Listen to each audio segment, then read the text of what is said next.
DJ Ish checking in with your boy. Drock in the building. Got the tech stuff going on right now. What's up, man? Not much, bro. How you been? I ain't gonna lie, it's been a good week. It has been a good week. It's been a good week, man. Taxes hit, you know. Oh, that's great. Oh yeah, it's been a great week. Y'all need to have some kids. Especially you. Well, yeah, the week has been good for me too, bro. I can't, no complaints, bro. Yeah. Just chilling. I'm going to the beach this week, so that's fun. Yeah. Mid first quarter vacation.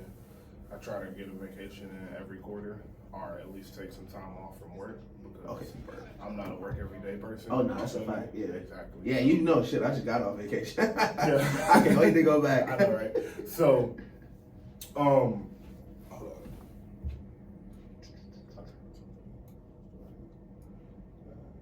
Bro, let me tell you the craziest thing I ever saw in my life on the way here, bro. So I'm on the highway, dog. And listen, I don't know if people do this, and that's why I wanted to say this on air, because if you do this, please feel free to reach out to me. This guy was pulled over on the left shoulder of the highway. Like the little, like yeah. I'm flying around. It's like a curve, and all I see is like the yellow flashing lights.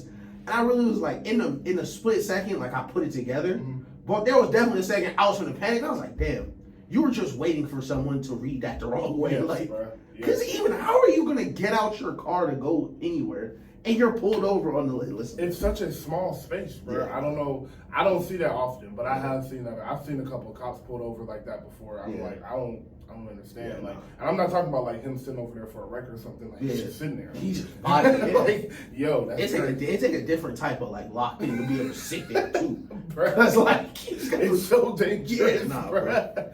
But great show. Happy to be back. Technical difficulties, but we are good. Not even difficult. The volume was just low, so that's on me. But we back. We good to go.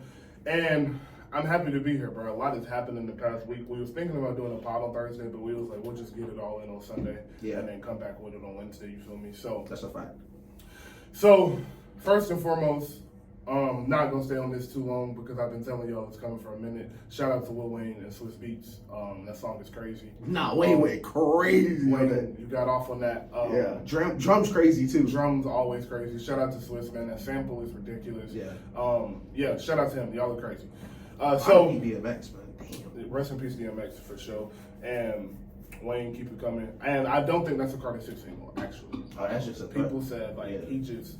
What I heard was that like this is the beginning of the rollout, but it wasn't like it was more so like the list dropped. Yeah. And he was 7, so bro, you heard the intro, like everybody fuck with me, blah blah blah. That's a so for 20 years. Yeah, exactly. Yeah. So shout out Wayne. So he just dropped the song, and it was like, all right, he hasn't dropped the album in 2 years, so it's like, all right, let's get some buzz back, do a little quick little interview, and then probably start the rollout for real this week or next week. But so if that's that's a throwaway then. Yeah, facts. That's a throwaway then. We in for a treat. But to the association, man. First off, we got a crazy day of games today. Yeah, crazy day. Listen, I pre All-Star break, I was kind of salty because we had that break with no games, of course.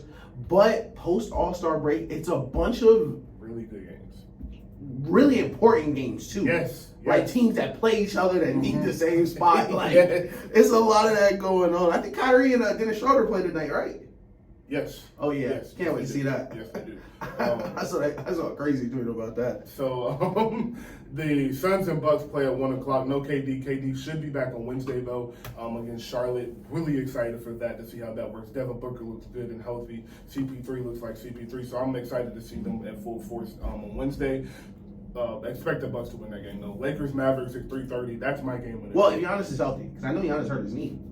Oh, I don't think Giannis is playing. Actually, never mind. I don't think Booker takes that home today. But yes, you are correct. Giannis did hurt his knee. Yeah. Prayers up for Giannis because that's not a good. I think he banged knees or somebody. Okay. All right, but Lakers Mavericks is my game of the day today. I'm very excited to see that.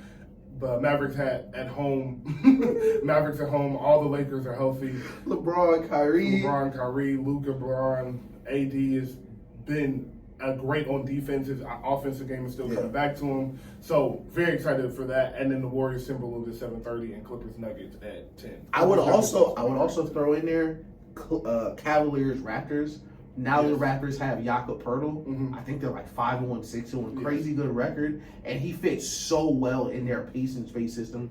Coming from San Antonio, real fundamental big man, doesn't put the ball low, catches and dunks a lot. He's made their team way better. Yes, he has. And Clippers Nuggets is gonna be crazy. Clippers Nuggets is gonna be crazy. The first game back from the Clippers Kings game a couple nights ago, which was awesome. Which was one of the best basketball games I've ever seen. I told y'all, bro, y'all gotta tap it on the Kings games, man. 164 to 164 at halftime. I mean, at the end of the game was crazy. I think the score ended like 175, 176 or something like that. Something ridiculous. So I think it's the second highest score game in NBA history. Yeah. But shout out Isaiah Thomas.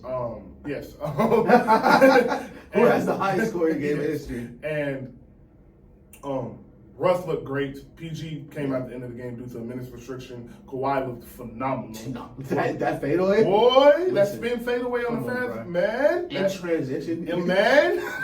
Come on, bro. Man, so they looked incredible. One of the best games I've seen all year. And not the best game I've seen all year. It's the best game I've seen all year. One of the best games I've ever watched. So Clippers Nuggets, I'm expecting more of the same tonight. And this has been kind of like a small rivalry since the bubble came around. They've been battling it out, and this is a potential playoff series. So it's just like you said, very important game. And then the Timberwolves and Warriors set at 7:30. I'm kind of excited for that because Ant-Man usually brings his A game with the Warriors because they don't really got nobody that can guard them. So. And I don't know if Draymond is playing and Wiggins is out due to family reasons, so prayers up to Wiggins. Yeah. But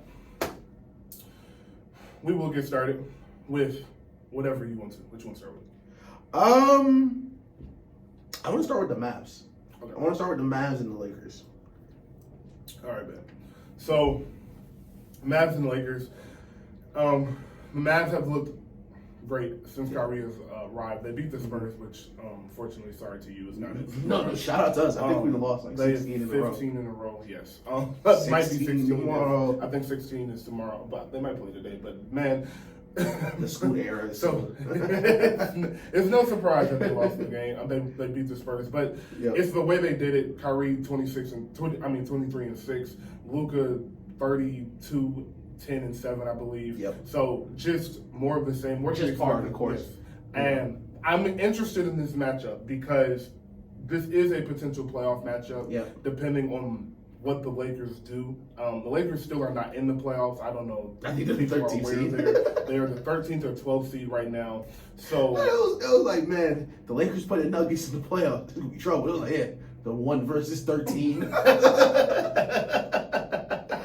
So, just in case you didn't know, that's not how basketball works. So, the Lakers are, I got the standings right here. They're the 13th seed still, yes. So, the Thunder have a very important game today. They play shout out Shea. Shout out to Shea. They play the Kings today, and the Thunder are in the 10th seed as of now. The Thunder and the Warriors have very important games today. They can, and the Warriors and Timberwolves game is super important because that's going to determine the tiebreaker. Just in case, right now they're the 8th and the 9th seed. If they get to the 7th and 8th seed, or the 6th and the 7th seed, type shit like that. So, which is very important right there. Especially even if you're still in the play-in, the difference between being the 8th seed and being the 9th seed is super big. It's super big. 2 games versus 1, and the 7th and the 8th seed. That home court game, the Warriors home court, Timberwolves home court will be very important. So a lot, like you said, bro, a lot of important games. But I'm expecting a very good game today on both sides of the ball from the Lakers and the Mavericks. I do think the Mavericks have the slight edge because of the shooting. I think they have a few more shooters than the Lakers do. And the lack of perimeter defense from the Lakers. They say Vanderbilt is going to start on Luka, which I do agree with. That is the right move, but it's Luka. And if he gets him in foul trouble early, that's your best perimeter defender, no question, and you don't have too many after that. Exactly. So, and what Luka's going to do is get people in foul trouble. So, my question to you is, if you are the Lakers, how are you going about guarding them today? Listen, tonight, I'm so interested about this game, not only because you said like a potential playoff matchup. You got Kyrie coming back from LeBron. Luka and LeBron, always interesting. But tonight, it's about Anthony Davis. Yes.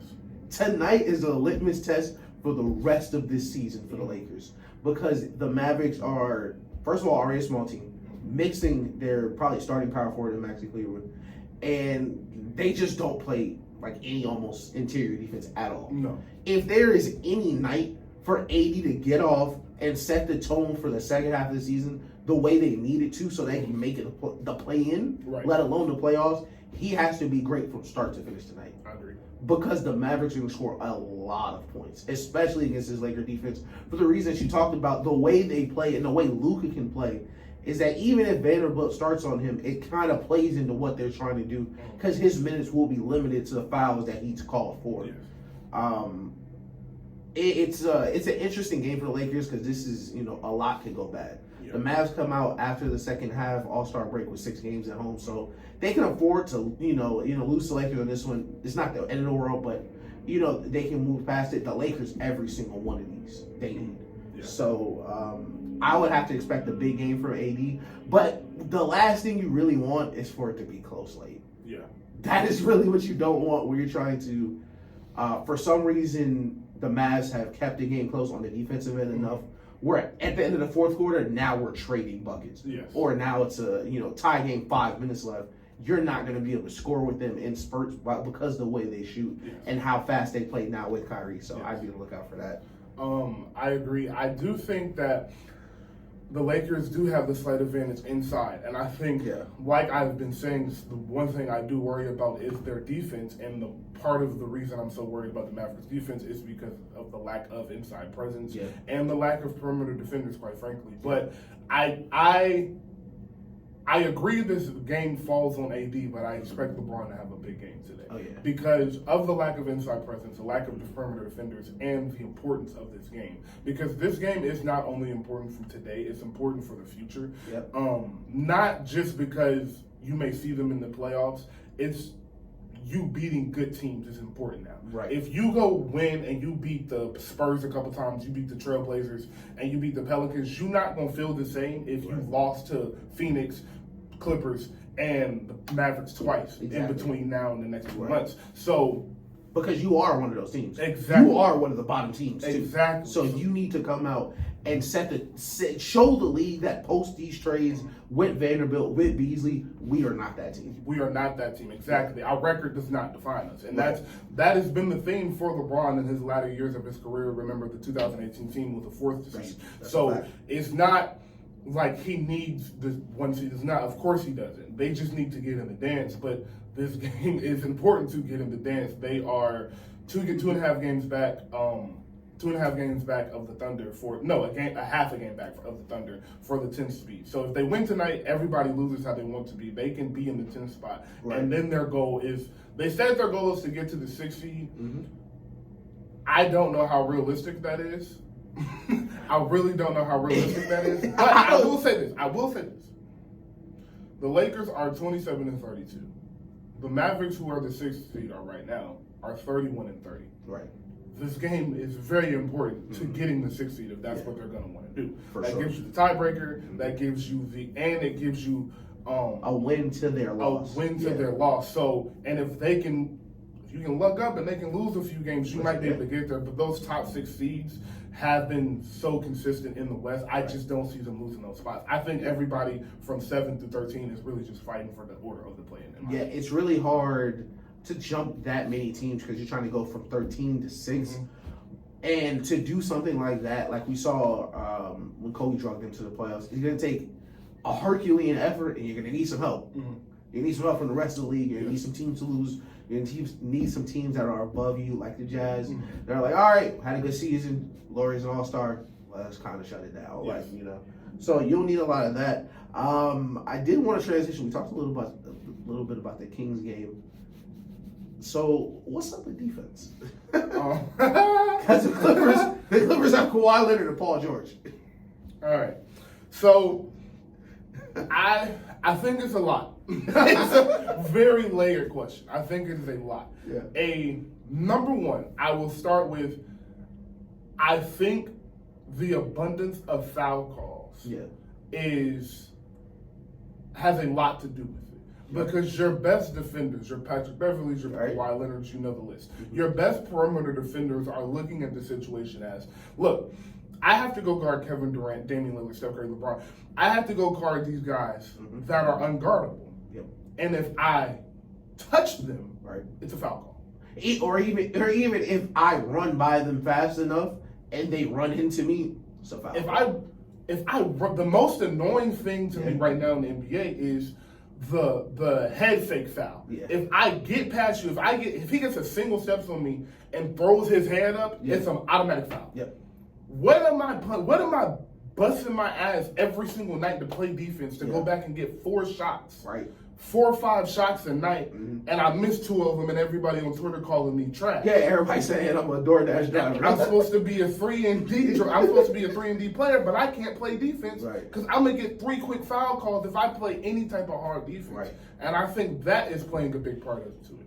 I think number 2, the season is really long. That's a fact. The season is really long.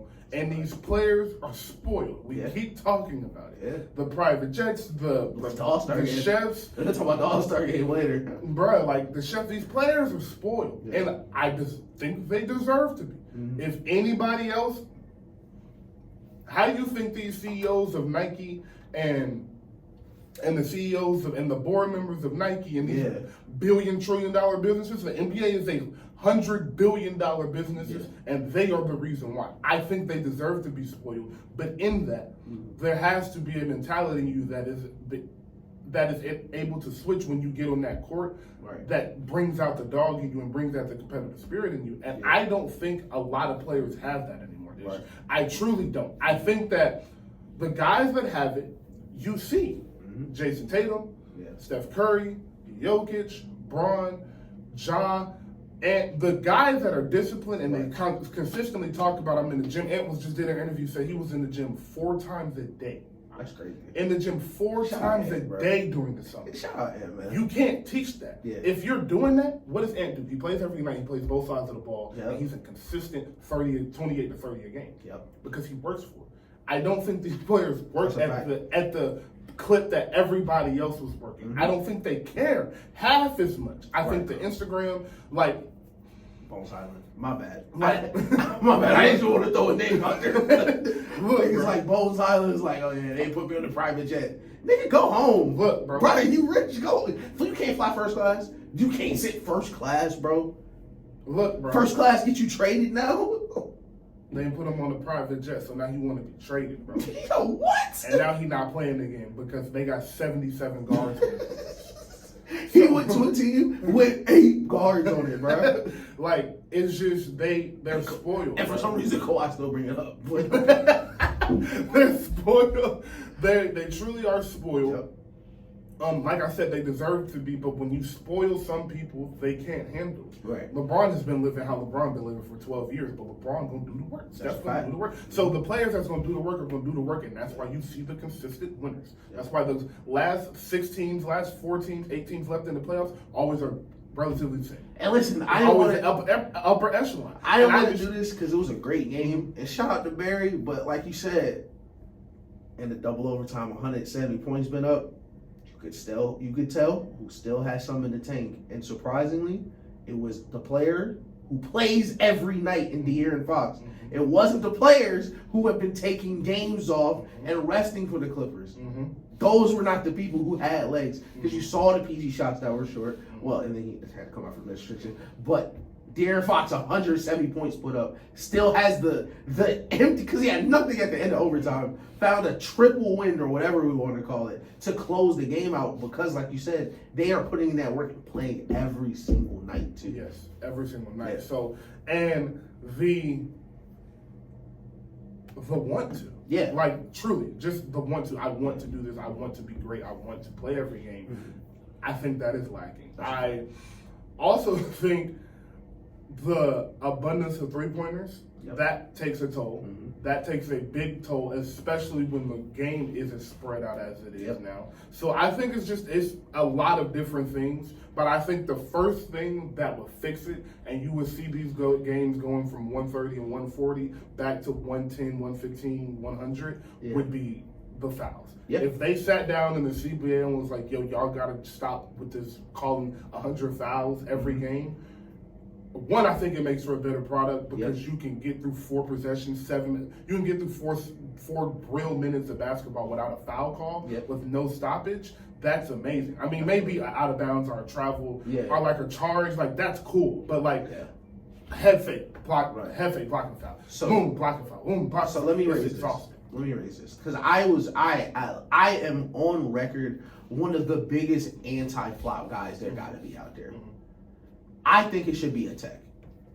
Yeah. And I think it should be something that can, listen, if Steph Curry hit a 3 and his foot like it's on the line, in commercial, you know, if it go in, they'll say, all right, cool, you get a 3 or you get a 2. In commercial, we'll look at it. If they call a reach and during commercial you flop, I think you should get a tech. I agree. Until players stop doing it. Because people are gonna keep doing it until you don't allow them to. You know, it's not, I don't want to put it all on the players. Because, you know, of course, Joel Embiid, people, you know, Harden, people that do that type of stuff, you know, they are culpable too. But it's being allowed. So until you give them a reason not to, they're going to keep doing it. So I think it should definitely at least be something that can be looked at as you're basically trying to cheat. Yes. Like, that's as close as it could get. Like, that is something that should just not be allowed. And like you said, it ruins the product of the games. Yeah. Like, those first couple of months where they were like, all right, we're not going to call it none of that stuff. All the games were great because all the games were up and down. And when players know that, oh, this move ain't work, I'm going to jump laterally into the person behind me, try to get a free throw. And if they know that's not being called, they just don't do it. And you get better basketball over time. So I wish it would be something where they, you know, flopping used to be, I think it was a fine or something. It still is. Gotta be a tech. And because the way I see it is like, you know, the point, okay, it matters depending on time. It could be, you know, ticky-tacky depending on when they do it. But if you get like 15 techs, they suspend you. Exactly. So if you're flopping in 20 games and you get caught 15 times, you got a sitting game because of it. I bet you'll stop doing it. And 2 a game is you're thrown out. Exactly. So now you out of the game in the second quarter because you can't stop flopping. And that's to your point. Guys will stop doing, but guys will stop. Guys will adjust. As soon as, like you said, as soon as they stop calling those, the step back and jump into, people stop doing that. It's not a thing anymore. Like it happens because, and it's almost an instant call now. Yes. Everybody in the court is like, no, like other way. And it's a natural thing to do because it kind of is like you get that foul call sometimes, but it's not at the abundance it was 3-4 years ago. Right. And that's because you just made the change. And that is my point. And if you stop calling these fouls and say, hey, we're going to stop calling these fouls, guys will immediately adjust. Guys will start playing defense harder because they'll feel like we can actually get a chance to stop you. Exactly. And guys will work on their batting. That's what they do. They're professional athletes. You're not talking to some dudes that ain't never picked up a basketball before. These are professional athletes. Exactly. So I definitely think that just the making of the rule change will solve the problem. But some of it won't change because I will say, bro, a lot of these things are really good, bro. Yeah. A lot of this is sometimes some nights it's just not missing. Like the Clippers and the Kings games, they just weren't missing. And there were contested shots. Yes. And both teams shot over. Listen, shout out Malik Monk. You finally got off that veterans minimum at 23. He went crazy. He had like 30, and after the third quarter, I think he was playing amazing. Literally carried them back into the game at one point. Yes. But like you said, they were just making shots. Let me ask this because this, of course, we're gonna bring back to Steph Curry. Is the Steph Curry effect? Of course. Yeah. Right. Now, do you think this is going to continue post Steph Curry? Or do you think once Steph Curry retires and teams realize this isn't attainable for anybody else, that they kind of pack it and move on, like, depending on, like you said, it's a copycat league, depending on who wins the title, does it shift to another type of basketball, or do you always think there are going to be teams that are always going to side with the analytics, we're always going to shoot these threes, we're going to do this? So, I definitely think that this is all because of Steph Curry. I don't think that's a thing that can be disputed anymore. Oh yeah, Like I think that's a fact. All right. It's ridiculous to look at the numbers where Steph Curry took more threes than a couple teams. Yes. Like once he entered the league, like it's ridiculous to think about it now. So now, 2015, the shift happened, and this is the answer to the question to me. No. And I think it is because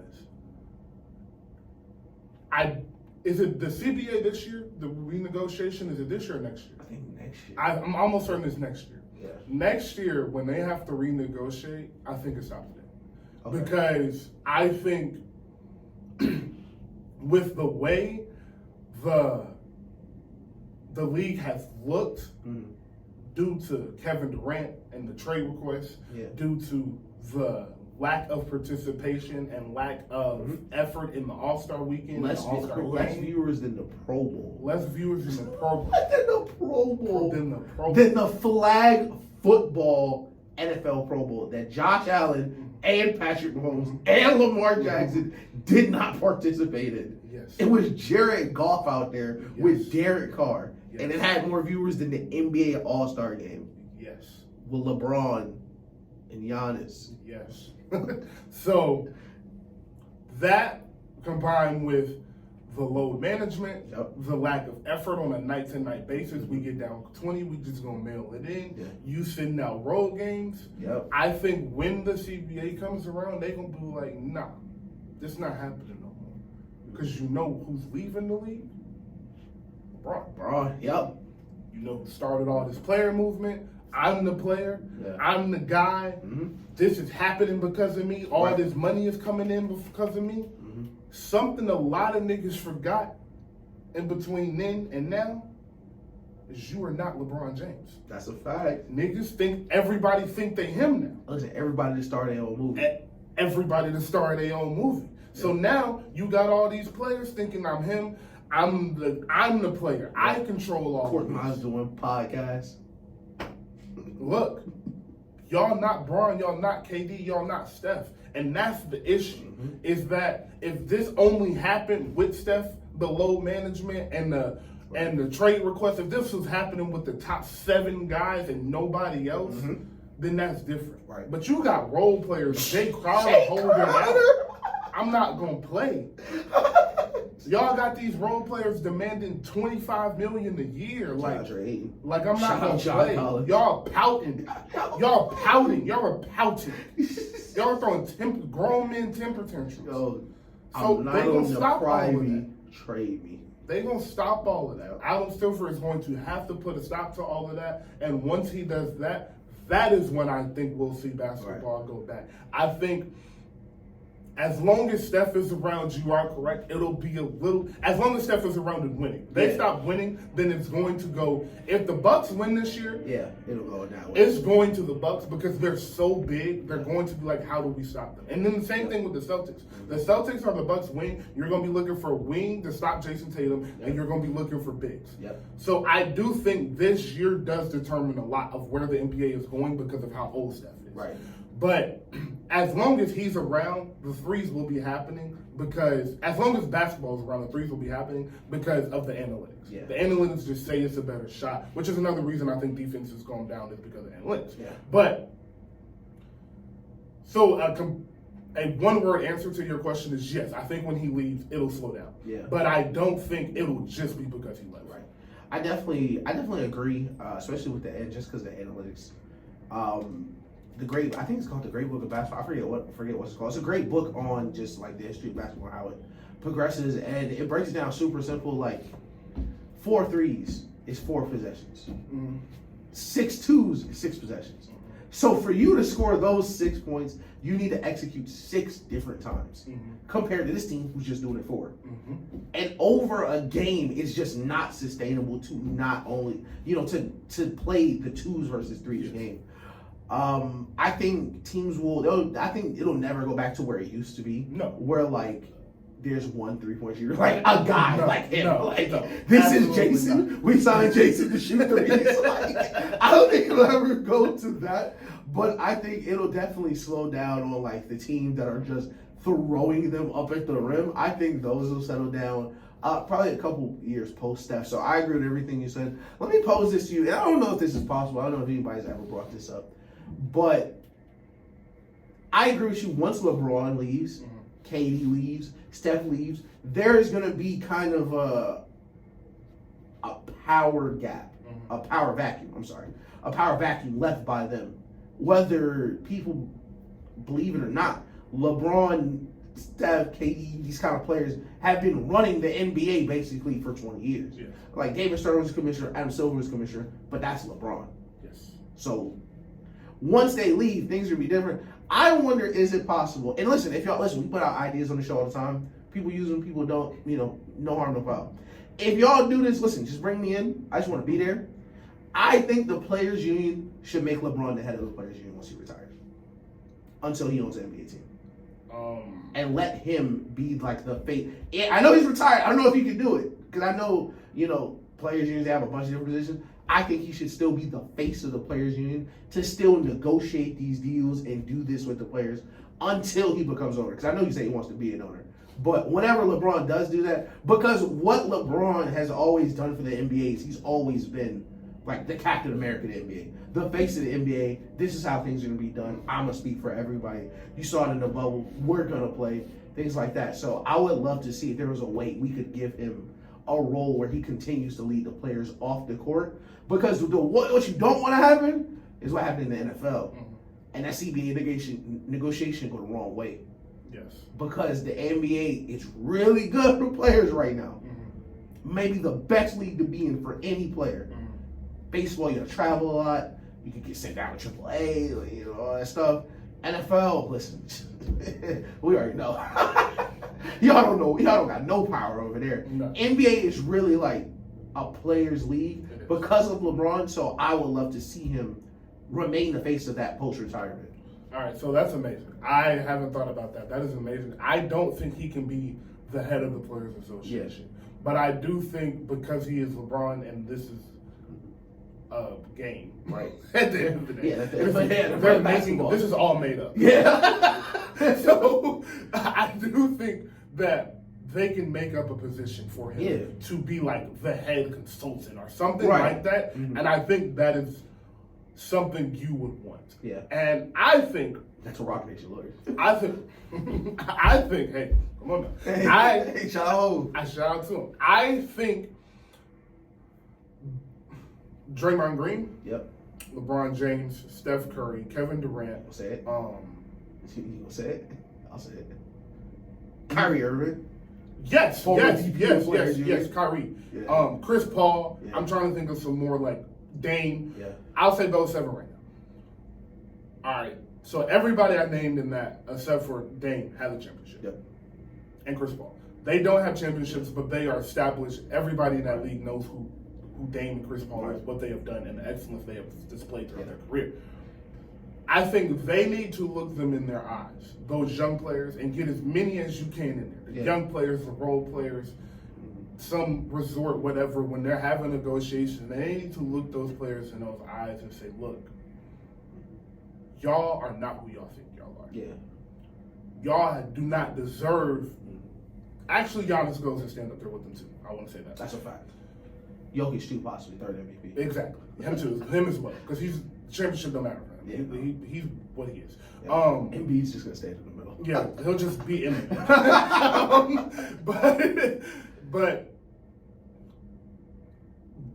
you guys are not who you think you are. You guys are excellent basketball players. You guys deserve to be in the NBA because you have worked to be here. But these owners are going to flip all this shit on this head if you guys do not change your behavior. Yeah, y'all fucking the money up. Y'all are messing with the money. Yep. And Braun can look and say, look, I was able to do what I did because I changed Cleveland's economy. Literally. Not the Cleveland Cavaliers. No. The city of Cleveland. Yep. I changed its economy. Literally. Steph Curry. I changed San Francisco's economy. Built a stadium. Kevin Durant. I changed Oklahoma City's economy. Russell Westbrook is also up here. Yeah. You guys have to really die for this shit. And y'all aren't right now. Yeah. Y'all like this shit. This cool for y'all. Y'all like what this brings. But y'all gotta be willing to die for this shit. Right. And y'all not right now. Y'all wouldn't be doing this if the money and girls and all this wasn't involved. Right. This is what I would be doing if I was making $120,000. I'm glad you listen. And that's the difference. They need to look at them and really give them a big bro talk. Right. Like, y'all gonna lose all of this. We can negotiate and get what we want, but they will shorten this negotiation period or something to where if y'all not doing this by year 2 or year 3 and it's looking like this, we gonna change all of this, and y'all don't want that. Right. I'm glad you said that because the reason I wanted Braun to be a part of the Players Union moving forward is for the same reason that you're talking about. Is because the last 15 years in the NBA and the lifestyle that these players are accustomed to now is because of the work of these players.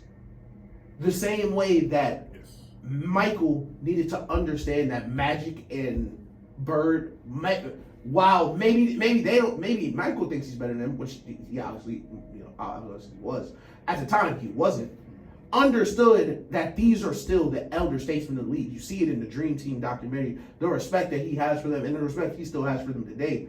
But to understand that what I'm doing now would not have existed without what Braun had to go through. Right. So when players get these supermax deals, demand a trade, and think they could just start over, being able to start over completely is because of LeBron. So he needs to really explain to them, before me, this didn't happen. Like, Kobe demanded a trade, they told him no. He was averaging 35, 36. Like, before me, this thing wasn't happening. So post me, someone here, whether it's going to be Luka, whether it's going to be Giannis, whether it's going to be any of these big name players that want to step up, and Edwards, y'all are going to have to carry the torch at some point and set a standard for the rest of the generation behind you. Because for 20 years, LeBron has set the standard, basically. And players could hide behind LeBron's standard, per se, because he's the face of the league, and everyone knows, listen, if it's out there, we can go get it. Like Deshaun Watson getting a max contract, guaranteed contract. It sounds crazy until somebody does it. Look, a reigning MVP in his prime, changing teams to the same conference, sounds crazy until somebody does it. So they need to understand that what they are experiencing is not the normal, and all they have to do is look around at other sports. That's right in front of you. Because there's no LeBron in football. Nope. To put it in perspective, it would be if Mahomes' end of his deal was a free agent and decided to go to the Dolphins. With Tyreek Hill and Jalen Waddle and all of them. Imagine the power dynamic change in the NFL if he were to, all right, I'm going to play 3 years in Miami. Guaranteed bread, couple rings. All right, now I'm going to go back to this. And I'm going to go back and win to Kansas City again, and then I'm going to go to Rams. Fuck it. Yeah, the Rams. Yeah. The Rams with Sean McVay. Yeah. It's almost incomprehensible in the NFL because you just don't see anything like that. Like, even Tom Brady, greatest quarterback ever, he didn't leave his team till he was 40. Like, you'll see, QBs get pushed out the door, Tom Brady, Joe Montana, Eli Manning. But outside of that, like, when's the last young, good QB hit the market? Derek Carr? Right now?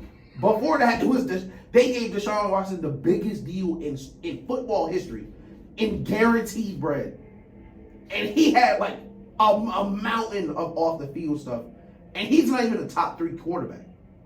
We've never seen something like that in other sports where you can change the entire dynamic of the league based on where I'm going to go. Yeah. So these players need to understand that the power we have now is not something that is given to us or a guaranteed to continue.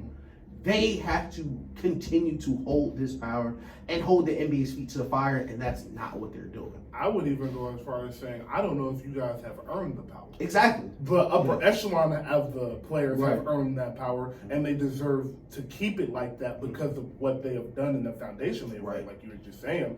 But y'all younger players, y'all haven't earned nothing. Y'all haven't earned none of this. Literally. Y'all are just feeding off of what we have done. Exactly. And y'all need to understand, like you were pretty much just saying, bro, like y'all got to build your own thing. But real quick thing, I wouldn't have traded Kobe either.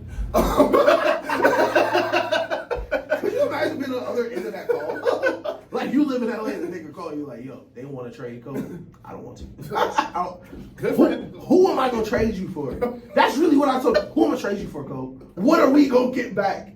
What are we going to get back? You know you're Kobe Bryant. You know that? Dog, what are we supposed to get back, bro? So, yeah, dude, a bunch of good games tonight. Yeah, we'll take a break. Definitely take a break.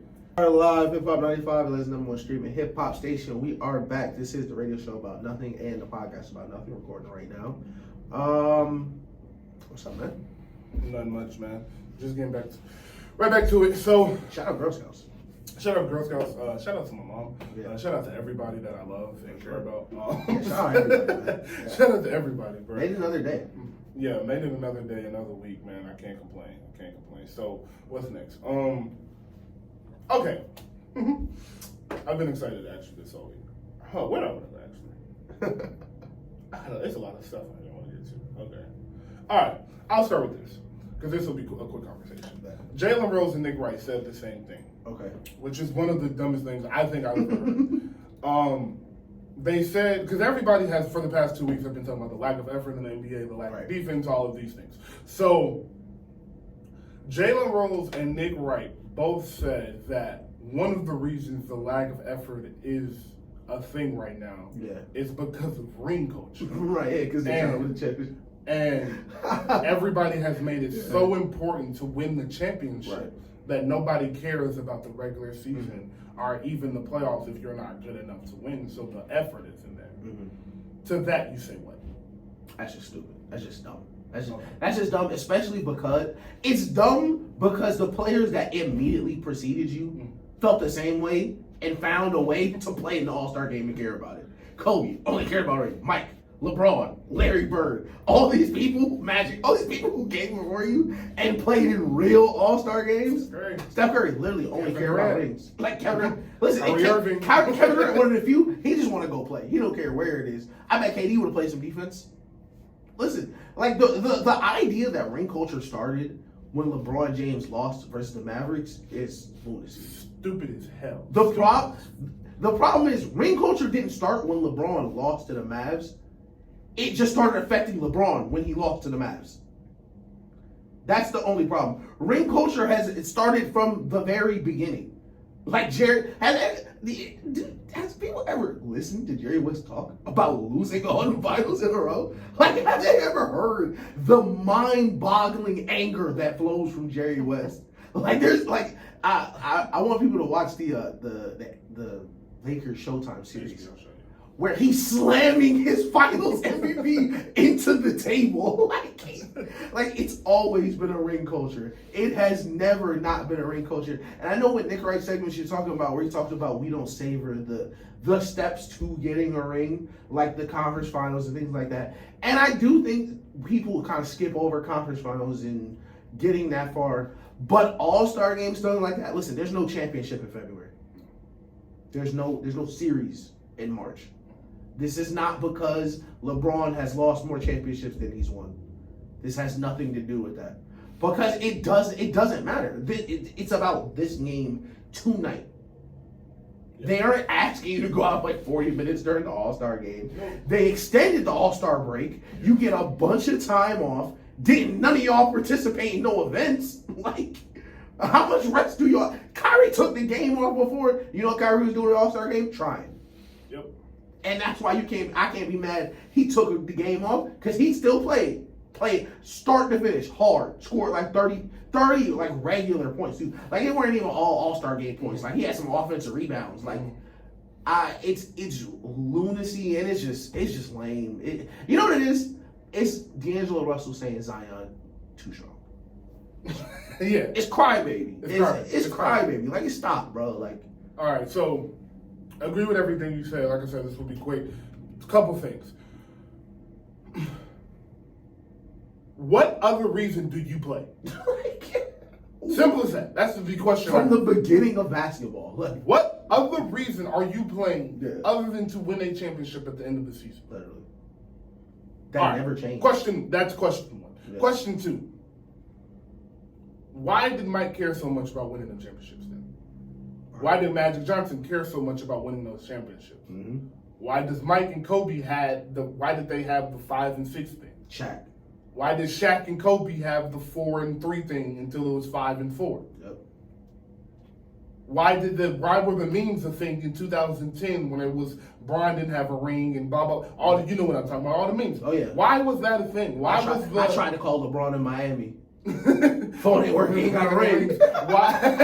Why were the Kobe and LeBron puppets a thing? Because they thought everybody was getting the finals because we were trying to see who was gonna get the ring. The MVP puppets. Oh my God. Why this is the reason you play. Top 3. That's like saying nobody in football care no more because everybody just want to see who win the Super Bowl. Yeah. It's stupid, bro. Right. That is why you play the game, is to win the championship. Exactly. Everybody cares about the championship. People don't cry because they won game 42 of the regular season and had 60 points. Right. People cry at the end of the season because of the war and the battles that was fought through to get to win the championship. People don't cry after the conference finals because that's not the goal, Nick. Right. Yes, it should be appreciated. We should be appreciated. But you know when it's appreciated? When you finish the journey. Let me pose this to you as well. If nobody cares about anything but who wins the championship, why can't Jokic win his 3rd MVP? Nobody cares. If nobody cares, why are these regular season awards so important? Why does it matter so much? Mm-hmm. What happens in the regular season? Yes. If the only thing anybody cares about is who's holding that finals trophy at the end of the year. Thank you. It just doesn't make sense. It's stupid, right? It's a lazy out. It's a lazy Very out. lazy. Just be like, you know what? Whose fault it is? It's everybody's fault. It's everybody's fault. It's the fans' fault for wanting you to win a championship. Yeah. So you know what that really means? You're trying to say it's nobody's fault. When you say it's really just everybody's fault. Like like something go wrong at work, and it'd be like, yeah, it's kind of everybody's fault. No, it wasn't everybody's fault. Yep. It surely said, I'm sure it's somebody else that you can put this on. You're trying to just, you know what? All right, it's not a real solution. Yeah. So it is a real solution, but yeah. Okay. So exactly, no threes. on to the next stupid topic I would say I saw throughout this week. Brought to you by ESPN. Shout out to not this segment, but kind of this segment because they pulled out the graphic. So it said, Charles Barkley said, we should stop trying to find a GOAT of all of basketball, and because it's just a GOAT of the generation. Right.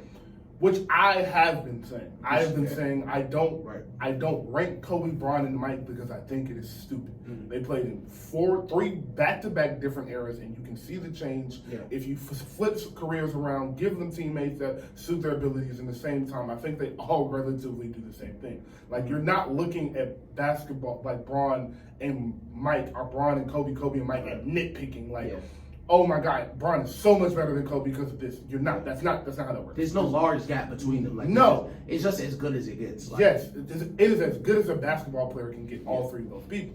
So, Kareem, you confirm that as well. So they brought out the GOAT thing, and they said, all right, Kareem is the GOAT of the 80s, I think it was. Kareem was the GOAT of the 80s. Yeah. No, it just said the generation. It said Kareem was the GOAT of his, Mike was the GOAT of his, and Bron was the GOAT of his. And my whole thing was how does Kobe not have a generation? That list skips a lot of generations. That skips because you can't skip Magic and Bird. You literally cannot skip Magic and Bird because Magic won 5 championships. Magic won 5 championships, and Kareem only has 5 championships because Magic has 5. And Larry Bird won 3 straight MVPs. We can't. That was definitely if they don't have an era, it's hard to give a lot of people errors. And go ahead. I'll let you. So you know where I'm going with this. Is, all right, if all of the 80s are Kareem's era, then how? Right. Because like you said, Magic just won 5, Bird had 3, and Magic only won those, Kareem only won those 5 because he had Magic. Kareem never won anywhere else when he didn't have Magic. Vice versa, Magic didn't win anywhere without Kareem. So, and in the 90s, belonged to Mike. Mike won his generation, and he did it. He won the gauntlet, for sure. Yeah. You look at Kobe, and you look at Tim. Mm-hmm.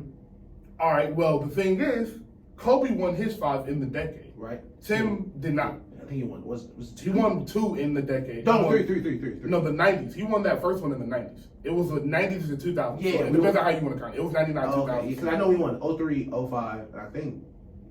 Oh, yeah, it was 99. Yeah, you're right. Yeah, it was 99, 03, 05. No, they won another. Oh, 07. 07, yeah. So they won 3 in that generation. So yeah. he won 3 in the thing, and then in that decade, and Kobe won 5. So how don't they have a generation, or how is that not Kobe's generation? Yeah. Also, Steph Curry. How is Steph Curry not on the 2010s Right. generation with LeBron? He has the same amount of championships, the same amount of MVPs. He has they both make the All-Star game every year, and he's been all NBA. Bron has been all NBA. Right. And he's beaten Bron in the finals twice. Yeah. How is he not? And not only that, 3 was it 3 times? Beat him twice with KD, once without. Oh my God! Beaten 3 times in the finals. Wow, I got an argument. Wow, boy, you better not win this championship. Listen, you heard. Listen, I'm already here. I've been calling it the Steph Curry era first. He has. You have. Yeah. So how do they not? Yeah. You can't just give this era to LeBron, bro. You Right. can't. You can't just give the 80s to Magic, and you can't just dismiss all of basketball from 2000 to 2012 when LeBron won his first championship. Yeah, That's stupid. That's so it goes from Jordan to LeBron. Like what? So it goes from 1998, and then it picks back up when he wins his first ring in 2013. So like the 15. Listen, shout out ESPN. I know y'all doing what y'all can to try to keep them lights on. But first of all, mathematically, it don't make sense generation-wise. You're missing 15 years of basketball. That would be a generation. Somebody should have been right there, just mathematically. Outside of that giant gap where no one played basketball for 15 years. There were no dynasties. Maybe the last team to 3 feet in the league. Maybe. Yeah. Just maybe. Nobody. Maybe. Imagine the nothing Shaq, happened. maybe somewhere. Best duo ever. That never happened in that time. Most dominant player ever played together. That never happened. Even if, because you got to break your back to give LeBron an era. You have to really try. And it takes a lot of effort to really argue what era LeBron has. Because you can't say, a lot of people are like, you're the best player in the league from 2005. Well, he wasn't. Kobe won back-to-back titles, MVPs, LeBron swept in the finals, had no playoff success at all. He was a guy in the league. He was winning MVPs. He was a great guy. He is Luka Doncic. Listen, same way Jokic got a couple MVPs, same way Steve Nash won a couple MVPs. A lot of people win MVPs. It happens. But Braun was no doubt a top 3 player. It happened to so funny. He's no doubt a top 3 player. But a lot of people when he got to Miami, his era started. Well, he went 2 for 4, and he played one team twice.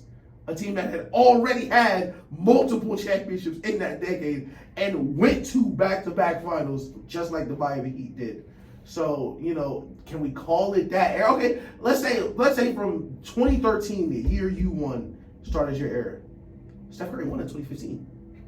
It's 2 years. Was your era 2 years? Because if we're giving people a 2-year era, we need to open the conversation up. Because it just doesn't. He's been in the league since 2003. I don't know it's amazing. I don't know what year Steph got drafted off top, but I'll let. Hold on, I'm sorry. Let's say he had a 6-year head start. They're tied for rings. How can it be your era? And this is the last one I always save for the real angry Bron fans, because this is like changing the basketball paradigm. Steph changed the game. Steph changed the league that LeBron plays in. From the minute Steph Curry got drafted, the entire league, including LeBron James, was changed. LeBron didn't change the league. And I cannot wait when we're older and the game's different. And we're going to have to convince our kids that 2-for-1 shot Jordan Poole will throw up with 33 seconds left from 35 feet is a good shot. Because it's not. The Lahit checks. That's Steph. That's everything you see in basketball today. This is literally the Steph Curry era. You can't. It's almost impossible to change anything else. Like, people give Bron crap. He ruined the dunk contest, which is an argument. I wouldn't want to put it all on him, but he definitely had a hand in it. Steph ruined basketball as a whole. You literally can't even you can't go to a high school gym without seeing people jack up threes. There is no end to the Steph Curry impact. How could it not be his era? You're literally living in the golden age of the Steph Curry era. He's the most popular player. He didn't play in the All-Star game, and look what happened. More people watched the Pro Bowl. The bubble.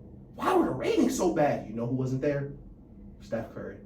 Last year's finals, one of the most watched finals in the league. Want to know why? Steph Curry was there. All the biggest moments in recent basketball history, including LeBron's history, have Steph Curry literally right there. It's impossible to define the era in any other way. People's biggest accomplishments, as opposed to LeBron, is beating Steph Curry. LeBron's biggest accomplishment is beating Steph Curry. Kawhi's Bring it home. Kawhi's biggest Bring it home. is beating Steph Curry. Like it's idiotic. It is idiotic to give anybody else this era when LeBron, people want to die on the hill LeBron to go. He had to beat Steph. They're like, Jordan can play a 73 win team. Steph is the 73 win team y'all talk about with no other superstar. We've never seen anything like that. And once Steph Curry leaves and we look back on the NBA, when teams were shooting 33s a night, when Brook Lopez go from an interior player back to the basket to a fadeaway three taking big, they'll understand whose era it really was. Cause how could it not be someone else's era? Like, think about, we always talk about music. How could you not say it was an Eminem era when there was 40 million Eminems walking around, literally dressed like him? Like, that is literally what's going on in the NBA, where you're seeing people literally build a career trying to do what Steph did. Shout out Dame. Boom, boom, boom, boom, boom. Yeah, we cooked that. Yeah. All right. So, that wasn't to nitpick Bron. It really wasn't. No, it wasn't. It was really more so just to tell you that Kobe should have an era. And to show you that if Kobe doesn't have an era, nobody does. If Kobe don't have an era, literally nobody does. except for Michael. Hey, go ahead. Yeah. Michael won 6 championships in the 90s. Like, he won every championship in the 90s. He could have. Michael won 6 straight championships. He started and finished the season in the 90s. He won 6 straight. That is stupid. And that's why. And then won all the scoring titles. He won 10 scoring titles. That's what be killing me. No, that's what be killing me. When people be like, He won all of them. People be like, man, you take away MJ rings, what's left? He got 10 scoring titles, bro. People like, yo, KD the best scorer we ever seen. He got like 4. Like, Braun got 1. Melo got 1. Kobe got 2. Kobe got 2. Steph got 2. Shout out to him. But like Mike got 10. Mike won 10. And it wasn't even like, man, you know, like the Melo KD one could have went either way. Like, it was like, you're not. Mike averaged like 35. Man, listen, Mike was so different. But you had the Kobe erasure, thankfully, because there are still players around that played versus Kobe. Shout out Dominique. Most recent friend of the show who didn't seen it. Listen, let's not pretend like for a decade and a half Kobe wasn't packing Braun lunch. Cause I remember when Cleveland came into LA, they were both the 1 seeds of the conference, MVP puppets on the TV, and he was cooking Braun. With a broken finger. Listen, we don't need to pretend like that era didn't happen. Like that, Kobe didn't have an era, bro. Stop it, bro. Niggas wanted to be Kobe. For 15 years, people been throwing trash throwing paper in the trash on Kobe. He's still the most worn shoe in the league, dog. Like, it's still him. He's been out the league for 7 years, dog. Like, come on, bro. Right, Stop trying to erase my dog, bro. I don't know where that is coming from. I don't know why it's a thing. I don't know if it was something everybody told them to do. Yeah. But, dog, Kobe existed, bro. Kobe won 5 championships. Stop acting like Kobe wasn't an integral part of that three-peat, so it just don't matter that he won those championships. If anybody else, other than, Kobe, other than Bron and Mike or whatever, but Vince Carter isn't coming in and three-peating with Shaq, bro. Stop acting like this was just a normal thing niggas was going. Michael Redd wasn't coming in and three-peating with Shaq. AI, Melo, Ray Allen, Paul Pierce, all of these. James Harden, I don't care they're not coming in and just three-peating. Nobody has done it since. There's a reason. They were literally the last team to three-peat. There is a reason that a certain level of excellence was upheld for those 3 years. It wasn't because of Shaq. It was because of Kobe. Kobe, They're the bro. last team to three-peat, and they did it and almost. And didn't they almost go to undefeated the second time? They went 15-1. They went 15-1 the second time. The second time, arguably the best playoff run ever, considering competition. I think they beat 3 50-win teams, including the number 1 seed and MVP San Antonio Spurs, swept them. Kobe and Shaq traded 35-point games versus the Spurs and blew them out every single night. It was what people saw with the Warriors. When everybody cried and whined about with the Warriors, it was Kobe and Shaq, for real. And then they stepped all over AI. Shout out to AI getting that first game, one of the best finals games ever. And you know what's funny? I'm glad this is full circle. Because that proves that Nick Wright and Jalen Rose are stupid on that. Because everybody talks about that AI game. Lost the finals. One of the most iconic moments in sports history. And he lost the finals. Nobody cares. Everybody's still talking about Because that game was so incredible. It was so improbable. He was, can he really do this? And lo and behold, he did. He beat them game 1. He did. Shout out to him. Shout out to Tyronn Lue, man. Shout out to AI, man. So yeah, bro. And you know what else is that? Bro, 51 in the loss. Hey. And that 2018 run that he lost. He got swept in the finals. Hey, man. But they call that the greatest playoff run people have ever seen. Literally. And he got swept in the finals. All right. Hey, listen, you can't. Listen, if you always lose, that's different. But you can't win them all. Unless you're Mike. But you just can't. Like, Unless you're Mike. It's just hard, bro. Like, it's okay, bro. Listen, they get paid too. It's a salary cap league. These teams all cost the same amount. Come on. Sometimes Clay and KD, they blow their legs out. You got Quinn Cook out there. Shout out to Quinn Cook, friend of the show. But, sometimes you have 2 non-NBA players alongside you in the NBA Finals, like the Warriors constantly been around Steph Curry with Alfonso getting Quinn Cook. Jonas Jerebko getting prime finals minutes. 27 minutes. Jonas Jerebko. So I'm not gonna start. Man, Quinn Cook. Alfonso McKinney. You remember Alfonso McKinney? I sure do. Man.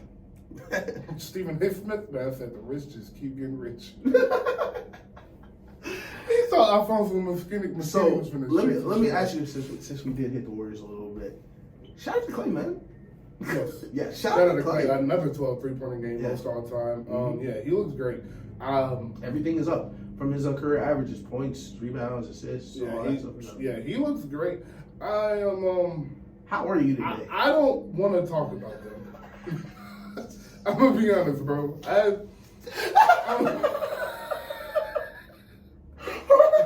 We have avoided it because we've hit like the Warriors like around it. Like we talked Steph Curry, but I really want to, how are you feeling? Listen, y'all play the Timberwolves tonight. Of course, they were my pick. I think y'all are 30-30. They're 31-31. How are you feeling moving forward? Listen, PB&J getting good minutes. Kuminga's playing, Clay looks good. All right. So, for those of you that don't know, I'm so frustrated because I have watched Anthony Lamb play. I have watched Anthony Lamb play 30 minutes per game. League Pass, you buy League Pass, like, man, I could watch that 82 games. This Anthony Lamb for 30 minutes. The Warriors are the 7th seed right now at 30-30, so this is a really big game for them today. Yeah. I actually had the seeding wrong earlier today. So the Thunder are out of the playoffs. The Pelicans are now the 10th seed. Lakers are still the 13th seed. Damn. Pelicans too. Damn. Listen, life comes at you fast in New Orleans because it was the 1 seed a couple months ago. Listen, life comes at you fast, don't it? But, so, how do I feel about the Warriors Junior? Yes. I have watched Anthony Lamb play too much basketball. I have watched Ty Jerome play too much NBA basketball. That is my first 2 statements. Steve Kerr, stop disrespecting me. I'm not joking. I'm not going to keep doing this shit, bro. Like, I'm really not, bro. Question. I give you 10 possessions. How many points can you score on Ty Jerome? 17. Bro. Oh, that's like 9 shots. Like, Yo, Listen, that's like 7-2. Stop it. Yo. Stop it. If they got to play 12 minutes to end because they got to end 2 quarters, all right, cool. All right, 8 minutes because they got to end the quarter, cool. You need them for a couple possessions, cool. But I should not be watching up and down. Anthony Lamb. Yo. Ty Jerome dribble like John Allen checking that video. Bro, I be watching. I don't even be looking at the game. I just be looking at the scorers table. Like, when is somebody coming in for this nigga, bro? Like, what's up, bro? Like, what's up, bro? That's so funny, bro. You know the Warriors cut Steph Curry before, right? But the Warriors sent Steph Curry home. Couldn't find a spot for him. Ty Jerome, though. Hell of a guy. Listen, I'll say this. Ty Jerome gotta be hell in the medias, boy. He must be on it in the medias, boy. Steve Kerr be talking, he gotta be right there. Bruh, he has sat in the front since day one. But look, man, I feel good, right, actually, about them and where they are. If you take away the best player and the second best player, our third, we'll say third. We'll just say Clay is better than for the sake of the situation, so nobody argues. We'll say the first and third best player on any NBA team. So you take away Giannis and Chris Middleton. And the best defensive player. And the best defensive player. Yes, very well. Second, I'm not gonna do that, Draymond. Yeah. He'll be mad at me. No, Draymond's been out too. Oh no, yes, he has. Yeah. And I don't think he's playing today. So you take away the best defensive player, the third best player, fourth best player, and the first best player. You don't have a good team anywhere in the NBA. Literally. So them staying afloat and winning, if they can win this game and they can get 3 games in a row, lose a couple, and wait until Steph gets back. He gets reevaluated at the end of this week. He's been back doing on-court work. Yep. So that's a very good sign. I'm thinking he'll be back in a week and a half, 2 weeks at the most. So if he's back second week in March and y'all are still the 7th seed, 8th seed, somewhere around there, you're fine. Right. Nobody's worried about the Warriors getting in the playoffs. I'm not worried about that. I'm a little scared of the play-in just because it's one game and anything can happen. And I realistically think if Steph comes back a little bit earlier than I come, and Wiggins is back around that time, and GP gets 3 weeks in too, I realistically think that's the one team that probably could get the 6th seed just because I can see them winning 7 games. Yeah, they're right there. Yeah, I can see them winning 7 games in a row, though. The Mavericks are only 2 games above them. So I can see them doing something like that. But, and again, people are like, oh, it's the Warriors. How do you care? They've been that bad all season. Look, my nigga, they are 15-0 in the Western Conference Finals playoffs. Yep. 15-0. Yep. When Steph, Clay, and all of them are out there. So 15-0. I have no I'm just not worried because it's not a team I'm looking at that I'm like, oh my God, this is bad. Phoenix is probably the most worried I would be about a team. Mavericks, I just don't think they got the defense, and I think Steph going toe-to-toe with the way Clay has been shooting the ball, it won't matter. If Clay is going to be this version of Clay, it's going to be okay. I just think they'll be fine. Listen, I like Phoenix. You know, they're cool on paper. I don't think they're a better team than the Warriors. Personally, I don't think they're a better team than the Warriors because I think they would match up really bad with the Warriors because I don't think KD wants Draymond to guard him for 40 minutes. And I think Andrew Wiggins and Draymond could do a great job. Listen, put Andrew Wiggins on book, put Draymond on KD. Let's ride. Listen, the Warriors got a lot of Kevin Durant experience pre-KD get in there and while he was there. I've seen them do it with, most fates on the court. I gotta see them lose for real. And then switch. Yeah. Move Clay to Book. Yeah. Dre to Aiton. What's the face to what's his name? Wiggins to KD, and then put GP on CP. Yeah. You put GP on Booker if you want. Put Wiggins on Chris Paul. Really, don't let him cross that. 94 feet. I watched Jrue Holiday not let him cross. And then we're gonna put him in every single pick and roll. Listen, I watched Jrue Holiday not let him cross half court. It's gonna be tough. What are they gonna do? Listen, GP2. Dante DiVincenzo, don't let him cross. I don't care how many. Listen, y'all both get 6 fouls. We have a closing 5 without them realistically. Yes. If I'm Steve Kerr, that's what I'm talking about. We have a closing 5 without them realistically. Don't let him cross half court. I don't care how many reaches y'all gotta get before we get in a bonus. And we literally watched the Suns lose a series because he can't go left. Yeah. I don't want people to see KD get there. First of all, KD hasn't played, coming off an injury, brand new team, brand new system, and this isn't like the Suns from 3 years ago, like where we just went to the finals. We're happy to be here. We're young. It's Shangri-La. DeAndre Ayton just wanted out because he wasn't eating enough. and then y'all brought KD to the team. We haven't seen Devin Booker be the second option on the team. We don't know what that looks like. And what happens when something don't go right? What happens when it's the end of the game and it's D-Book taking the shot instead of KD? Or vice versa. Where it's always been Devin Booker team. I took us to the finals. I had the 40-point games in the finals. That's my team. And we just lost because y'all giving the ball to Kevin Durant last play. Or vice versa. I'm Kevin Durant. Y'all just traded for me. Am I Kevin Durant or not? It's a lot that can go side with the Suns. And last, and certainly not least, they don't play no defense. They don't play no defense. Unlike the Warriors, who have an amazing history of playing defense, one of the best defensive players ever, and a team that has played defense consistently in the playoffs for the last half decade, the Suns do not have a history of that, and their two best defenders play for another team now.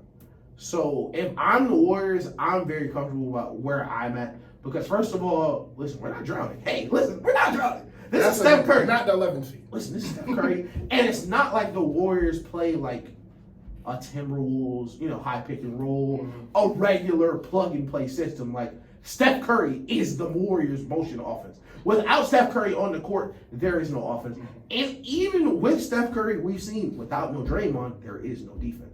So without either, you're a trash team, and Anthony Lamb and Jared and Ty Jerome are going to play 30-something minutes. I saw Anthony Lamb take a 0 seconds with shot clock jumper. Oh my God, it's just hilarious to watch them try to figure out how to play the game. But I watched Ty Jerome go up on LeBron. I love Ty Jerome. No. I watched Ty Jerome go up on LeBron. I love Ty Jerome, bro. Like, listen, I bet Ty Jerome set a crazy screen. Like it wasn't LeBron. Like it wasn't, bro. Like he looked at him like that wasn't LeBron. God, that's not him. Like, I think there's nobody in the West you should fear if you're the Warriors, or East for that matter. I think you should fear the Bucks. They're very big. I think, listen, the only reason I say you can't fear the Bucks yet is because we got to see Middleton play a long stretch of basketball. Yes, that's also true. Because without Middleton, I just don't think they'll be able to score enough. They won't. Because at a certain point, and we saw this with the Celtics series, Steph going to get 30. That was the best defense in the league, switch 1 through 5, defensive player of the year, 3 or 4 elite player defenders, and it's just... because Steph Curry is able to take shots other people just can't take. Yeah. So at a certain point, whoever's going to come out of the East or whoever's going to have to beat the Warriors in the playoffs, you're going to need to be able to score as much as you're going to be able to defend. Because there are going to be those games where that Steve Kerr defensive game plan kind of working. Draymond get a couple steals. Hey, listen, and like I said the other day, you don't want it to be, they still win on the road. You get to game 3, and then they're not calling that reach. And then Draymond playing more physical than he used to. That's what you don't want to happen. So I think the Warriors should be fine. How are you if you were Dallas this morning?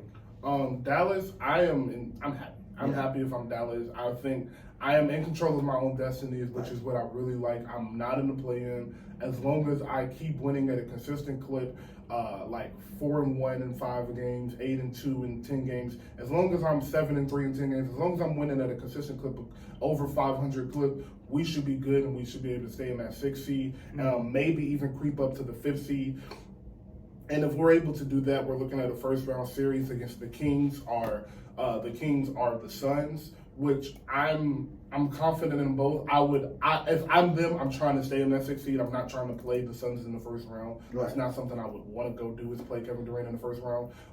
Listen, I don't know, man. But no, I'm not saying they will lose. But I'm not saying I'd rather go play De'Aaron Fox and do Sabonis than KD and Booker. That's what I'm saying. This is where I would hesitate on that, right?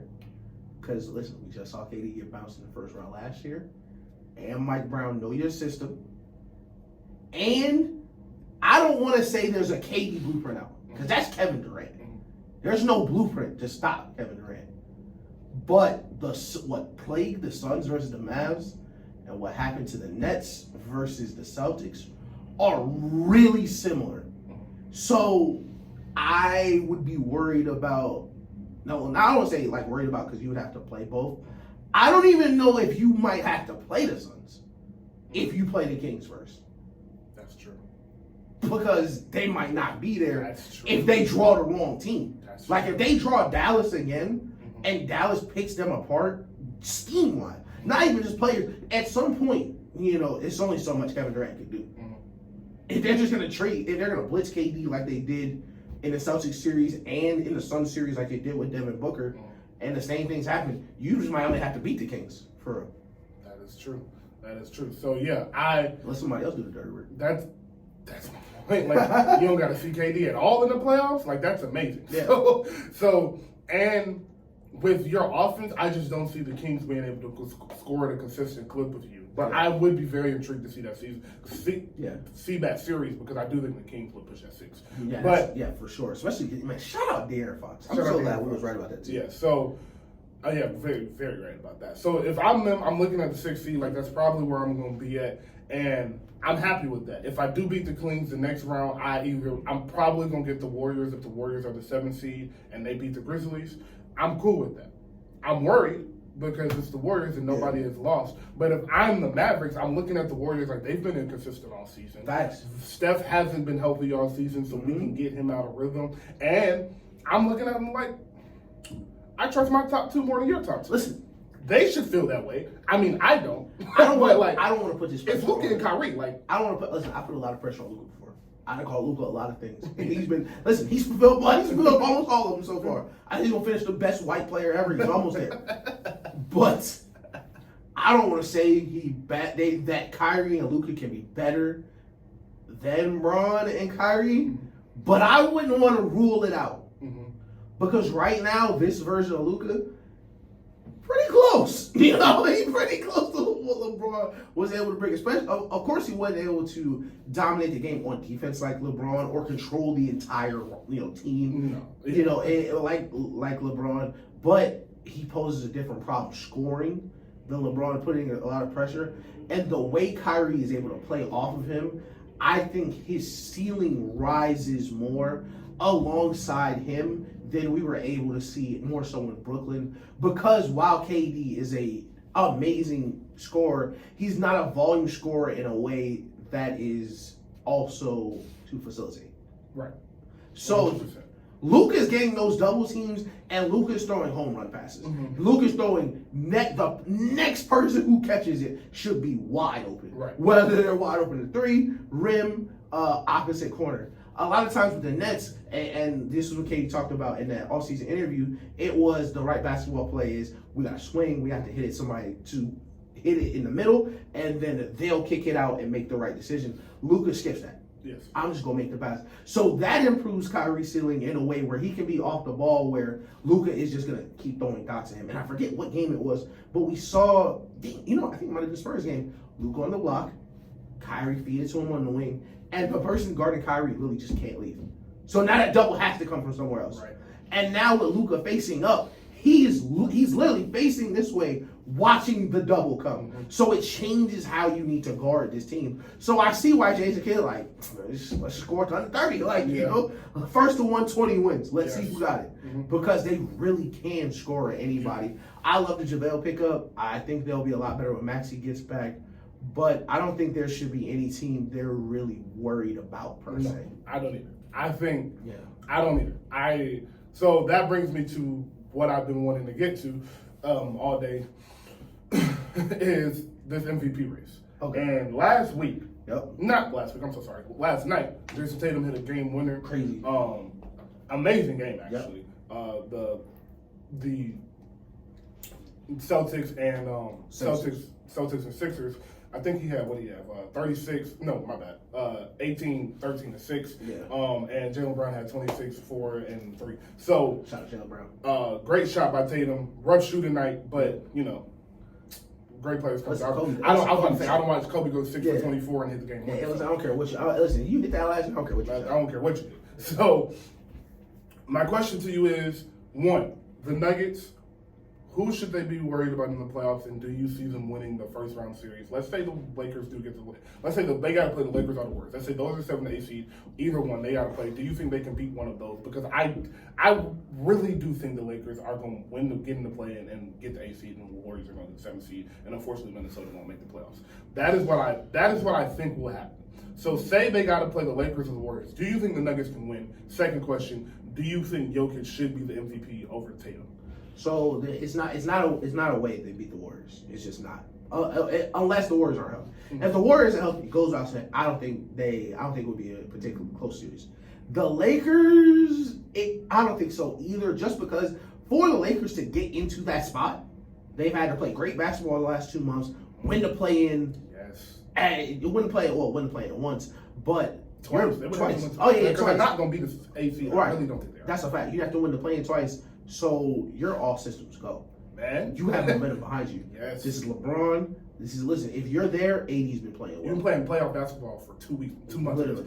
And if you're there, AD's been healthy. Yes. And both of your players have been playing full minutes. The team around them have been playing well. So if the Lakers were to get into the playoffs, I think any of those top 3 teams that they would play would lose. I really think that because, and especially the Nuggets, because they're just not built for playoff basketball. No.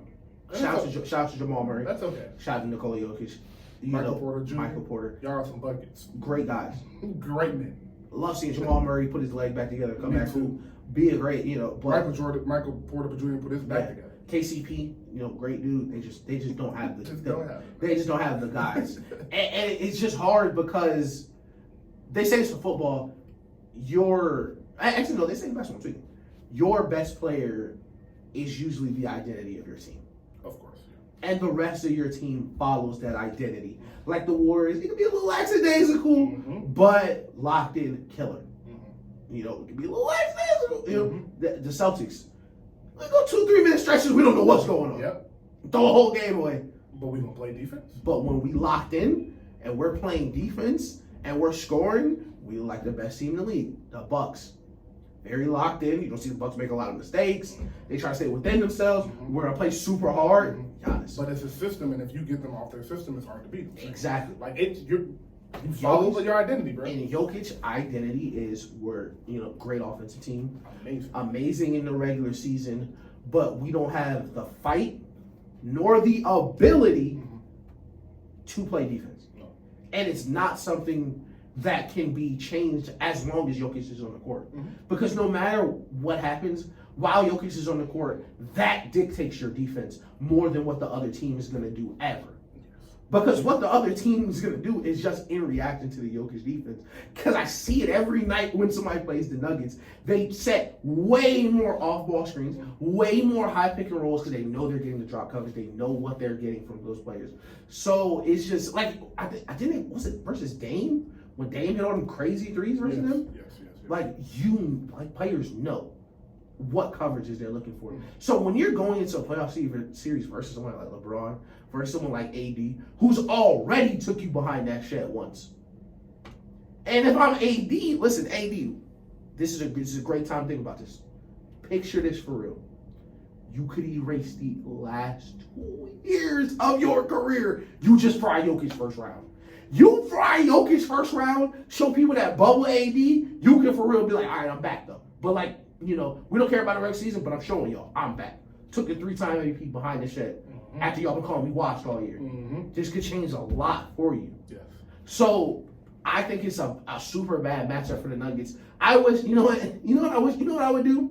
Let's put the Nuggets in the East. Let's put the Nuggets in the East, man. Let's change the conferences. Put Jokic shouldn't be in the same conference, man. Okay. Give them both a better chance to get to the finals. Get Jokic away from the guards. Move Denver out East, bro. So I definitely agree with you. I don't have anything to add. I just don't think it's a matchup. I don't think they're a regular season. I think they're a regular season. Somebody pull up Denver on the map. I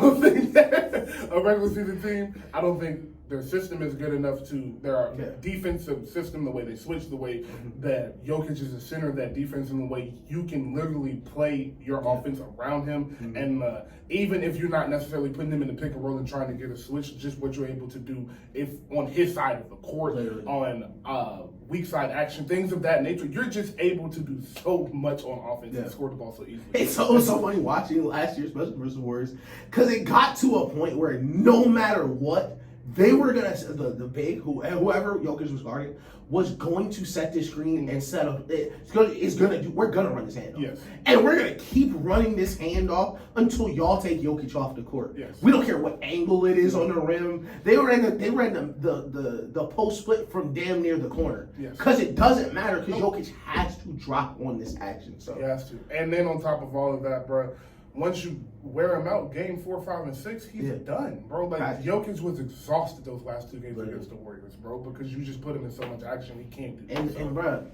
like, yo, listen, Jamal Murray a good dude. He ain't got Steph Curry. Dog, that's Steph Curry. Steph Curry.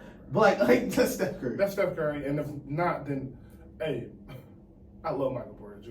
Yeah. He ain't looking LeBron eye to eye. That's not happening. What are we talking about? What are we? KCP ain't finna guard LeBron. Stop it. Listen, stop it. Listen, Aaron Gordon, you're gonna do a great job.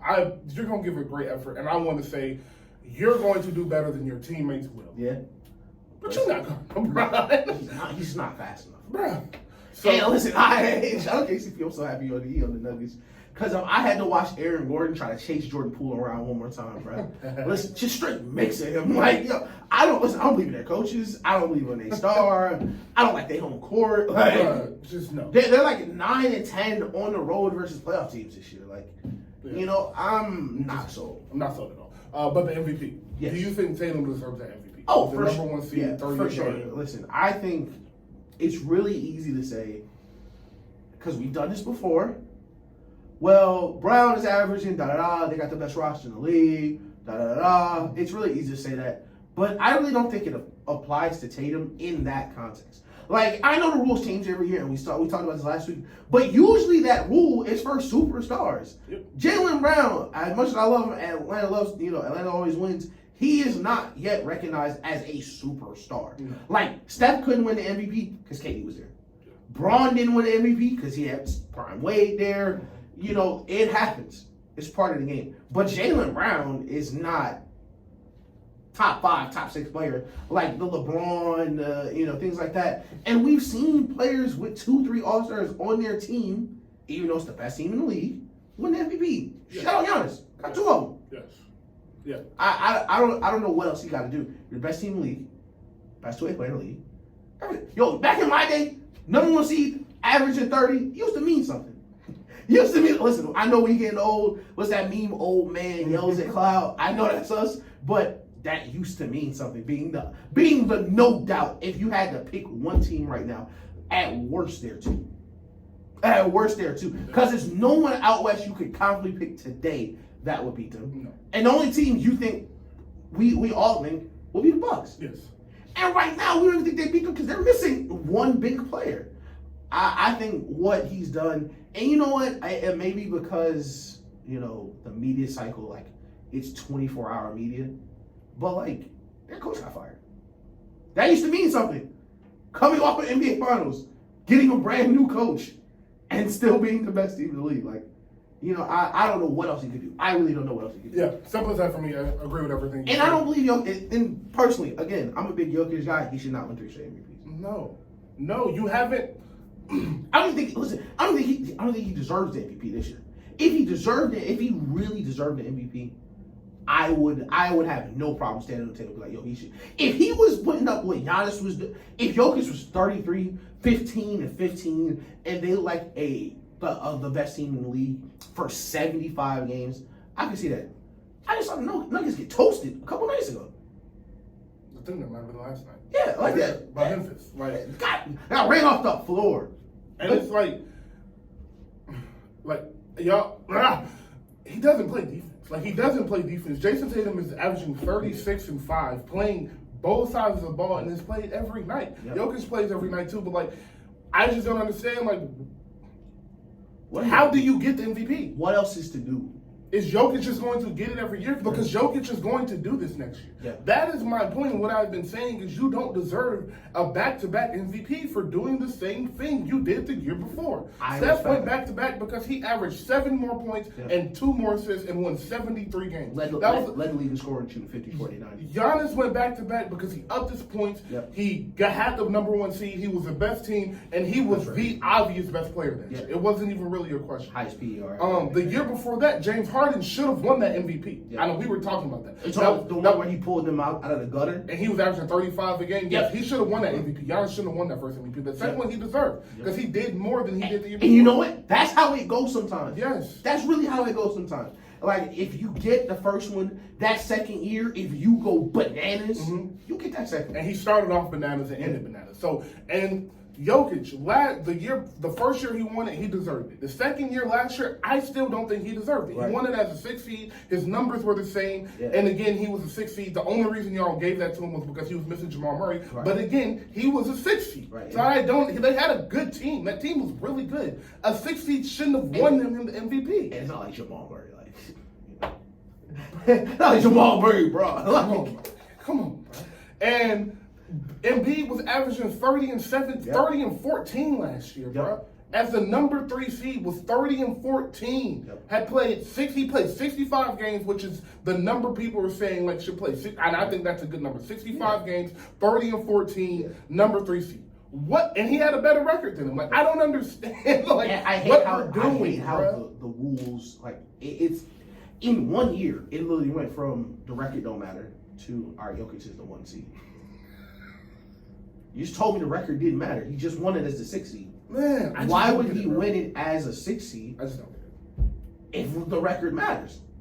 It's very frustrating, but luckily, he's not going to this year. And maybe he won't. Maybe the Celtics will keep streaking. Maybe Jason Tatum will go 2 in a week where he'll go 34, 40, 42. And Jokic, maybe they'll flip and Memphis gets the 1 seed or something. And maybe Tatum will win this. But I am going to be pissed if Jokic wins this. And I'm starting to feel bad for Jokic because Jokic's not giving himself these MVPs. Yeah. Like, y'all got to stop giving him these awards. Giving his all every night.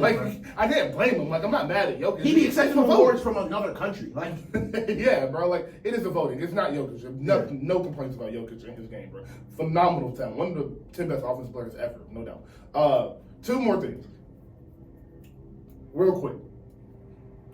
Does a loss these playoffs? I mean, does the Lakers missing the playoffs put a stain on LeBron's legacy for you? No. And I've been seeing this around. Listen, I saw that. Listen, I don't care what the record Lakers is. The record for the Lakers is this year. LeBron didn't lose in games. The Lakers lost in games. This year, LeBron finished scoring the most points there has ever been scored. Every time LeBron makes a shot, this is a new record. It's history. How could you lose? How could you lose? How could you lose, really? Like, really, for real, think about it. How could you lose when every point you make is a record, is another notch on your belt for being arguably the best player ever? Look, listen, if LeBron was playing bad, or if LeBron had came back from an injury and he wasn't playing up to standard like he did when he got shot blocked by Mario Hezonja in the Lakers in Madison Square Garden, and they missed the playoffs, that's one thing. This is not on LeBron. No. This is not on LeBron, and it has almost haven't been on LeBron the entire season. Yes. Because it's only so much I can do, bro. Yes.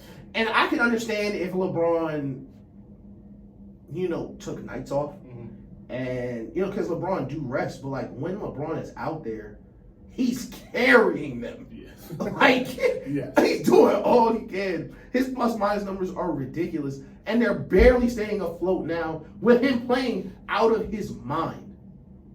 It's only so much you can do. But at the same time, listen, I don't care that Kobe shot 35% last year. I don't care what Mike did on the Wizards. LeBron, when people look back at this year, they're going to think of one thing, him passing Curry. Bro, I do not care. I couldn't care less. That's why I was just making sure you felt the same, bro. Listen, they can lose every single one of these games. Bro, I don't care, bro. I think they got like 20 games left to race. They can lose every single one. And I'm surprised you didn't say it. LeBron has $1 billion. LeBron is a billionaire. Who cares? Like, how could you lose? How could you lose? Every new shot is a record, and I'm a Billy up. Who cares? Like, really, like, that's a bar. Think about it, for real. Every point is a record. Every single one that he makes until he retires will be in the record books. If you really wanted to nitpick, every bucket's a historical moment till we know which one is his last. Bro, stop. Until we know which LeBron bucket is his last, they gotta record every single one. Cause we don't know which is gonna be the record, bro. Stop it. Come on, bro. That's Bron, man. Stop it, bro. Listen, That's just not- it's nothing Bron. I was just making sure we was on the same page because I saw people saying like he should make it and all. Stop it, bro. Stop it, bro. Man, Bron could make the playoff play in and go 0 for 12 in the game. And I wouldn't give a Cause he a billion up. Man, he a billion a billion up, bro. He a billion up on court, bro. On court, bro. On court. And just go back to what we was talking about the kids, bro. Y'all finna get. Listen, these kids. Well, I don't know kids. These grown men coming into the league now, getting these max deals. Yo, y'all like Bron can really sit them down. Like, fam, I made $1 million from Nike, about $1 billion from Nike. Y'all can get $1 billion from these teams, bro. Let's not fuck this money up.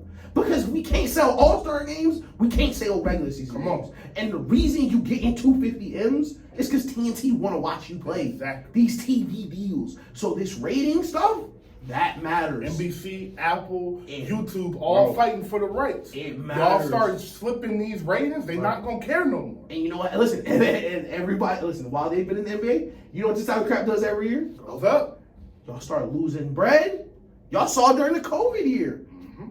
Right back down. So suddenly you don't got space for that 12th man.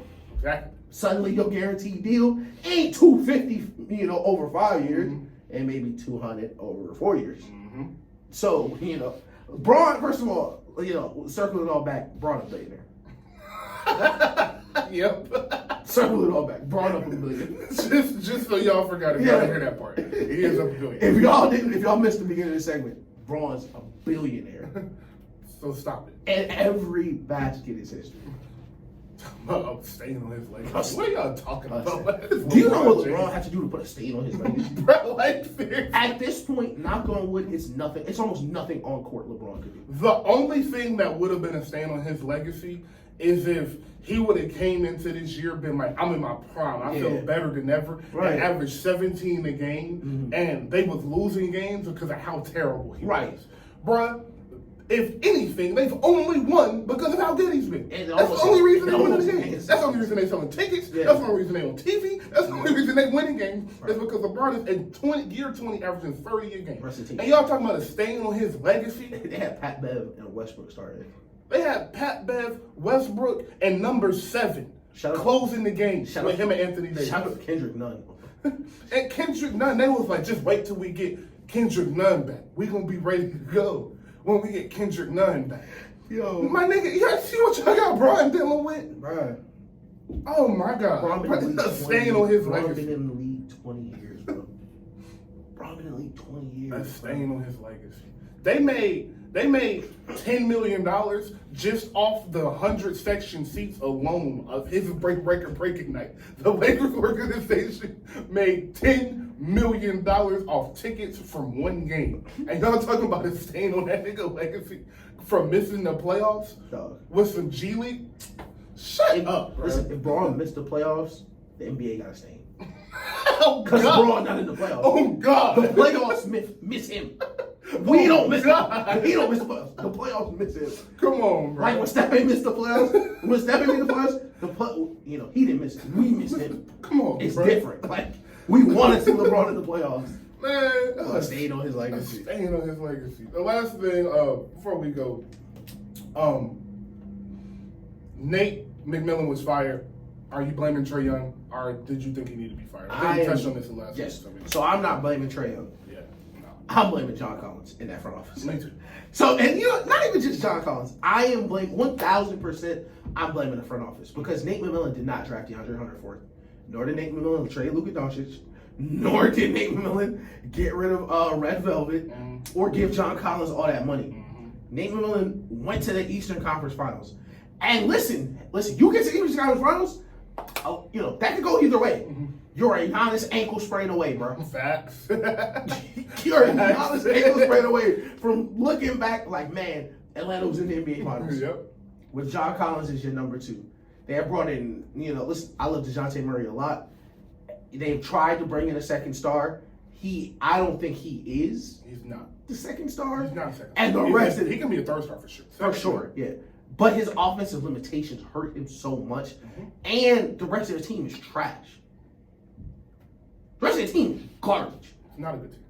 Listen, I love Clint Capella, good guy, serviceable big. John Collins, making way too much money to be John Collins. That's why you do not pay John Collins. Because now you can't afford to help John Collins. Y'all paid a 6'8" power forward $120 million. Like, come on, bro. In the East. He was averaging 17 and 8, and they gave him 120 M's. Dog, I'm not blaming Nick Millen. They hired the old Jazz coach. Mm-hmm. Listen, bro, I really don't get it. I think, Atlanta, and I said this before, every year Trae Young spends there, he's throwing money away. Because right now he's the only player averaging, I think, 26 in 10 assists in the entire NBA right now. And nobody cares because this team is awful. Shout out Trae Young dad too. I follow him on Twitter. I feel bad for Trae Young. I feel bad for Nick McMillan. I feel bad for the Atlanta Hawks fans and the city of Atlanta. Yeah. That was really dark. My bad. I started that off crazy. But seriously, I do feel bad for all of those people. It's like Nick McMillan.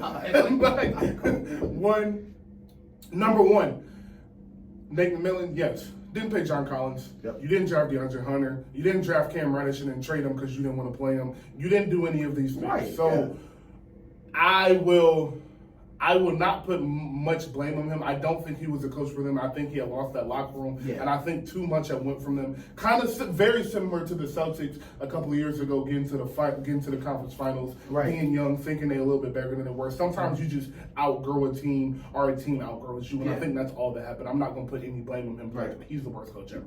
No, and I'm not calling Trae a cancer because they fired two coaches that weren't amazing coaches to begin with. Listen, coaches get fired every day. Right, coaches get fired every day. Lloyd Pierce not having a job. Lloyd Pierce was never a head coach before, and he has not been a head coach since. That's not a diss to Lloyd coach. Right. He is a Lloyd Pierce. He's a great assistant coach. Yeah. I hope he gets another job. I love black coaches. I hope he gets another job and does a great job. But we're not going to act like Lloyd Pierce was Phil Jackson. Right. That he got fired. He's not Tyron. Like, come on, bro. So, and the same thing goes for Nate McMillan, who also, as a good coach, has won a lot of games as a head coach.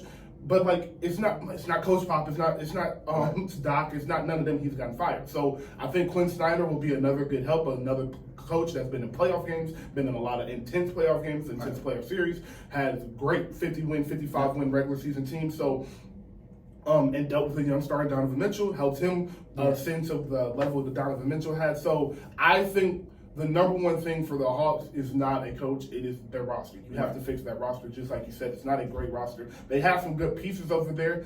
DeAndre Hunter is a good piece if he's coming off the bench. If he's your starting small and forward with DeJounte Murray in the backcourt, that's not a good team. Exactly. If he's coming off the bench, that's great. Clint Capella, if that's your starting big with a real deal number 2 option, that's great. If he's your starting big and your third best player, that's a problem. John Collins supposed to be your second or third best player. He's not. Some games he has 8 points and 5 rebounds. Right. That's not somebody you pay $120 million to. So what you need to be trying to do if you're the Hawks is eat that John Collins, get rid of that John Collins contract at the end of this year. If you're able to do that, you're able to get people in to come play with Trae Young. Yeah. That is a different thing.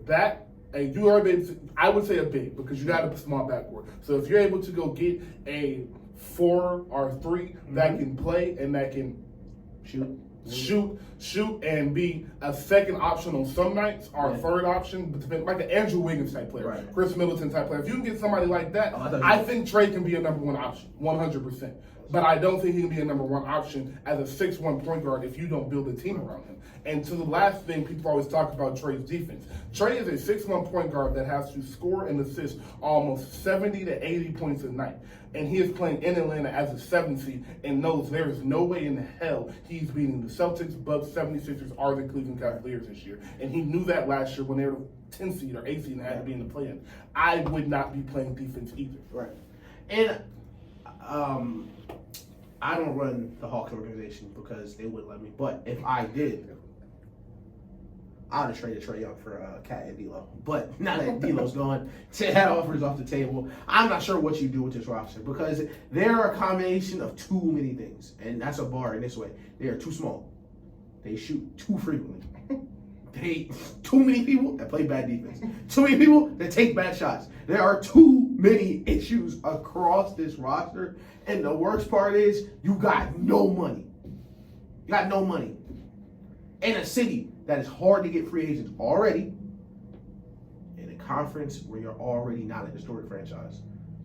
Dogs have never been the home of elite. Has there ever been a top 5 player in the Hawks? Like ever? Dominique was a top 5 player. Was he? Yeah, in the 80s, yeah, Dominique. That would be the closest thing they got to him. Dominique was cold. Dominique was 20 a game for 10 straight. It's like Dominique. I would say that would be the argument. I have to go back. I have to see the years. Yeah, I have to see the years because Neek never made a conference finals. Like Trae Young took them as far as this team literally has ever gone. That is crazy. Already. Maybe Pete Maravich. Okay, that don't count. But Dominique. I mean, it was Mike, and then it was Magic, Bird.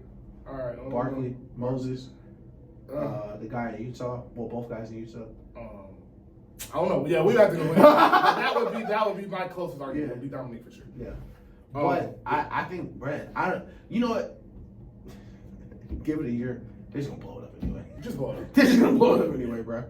But it's no sad because if they really got to start Trae Young, and they shouldn't let him. Yeah, I gotta go to the game soon before they trade him. And lastly, Coach of the Year, Mike Brown or Joe Mazzulla?